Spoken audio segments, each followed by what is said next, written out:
Pasca peralihan SMK SMA ke provinsi sejak Januari 2017, sebanyak 234 guru dan pegawai kontrak di Kabupaten Tabanan belum menerima gaji sejak bulan Januari.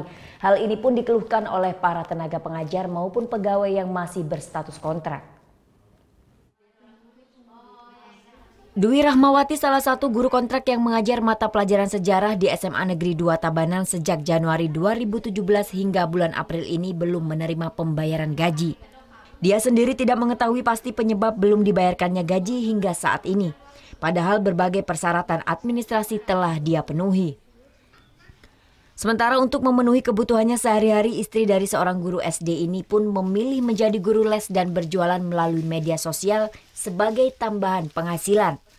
Dengan menjual pakaian, sepatu, dan kebutuhan fashion lainnya, dia biasanya memperoleh keuntungan 300.000 setiap bulannya.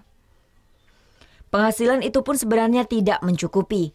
Dia hanya berharap agar gajinya selama 3 bulan segera dibayar.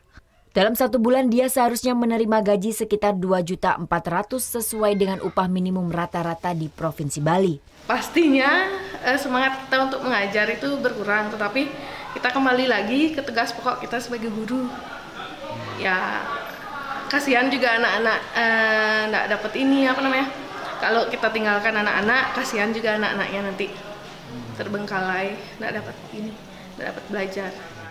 Sementara Ketua UPT Dinas Pendidikan Provinsi Bali di Tabanan, Ketut Sudarma, tidak bisa dimintai keterangan terkait hal ini karena kewenangan ada di Badan Keuangan Provinsi Bali.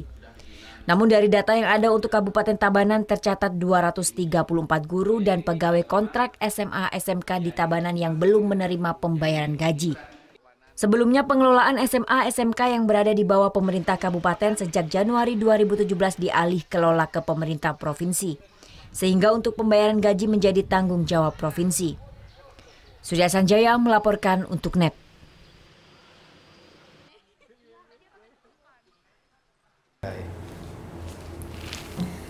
Udah selesai kan nontonnya? Nah, jadi jangan lupa buat like, komen, dan subscribe ya.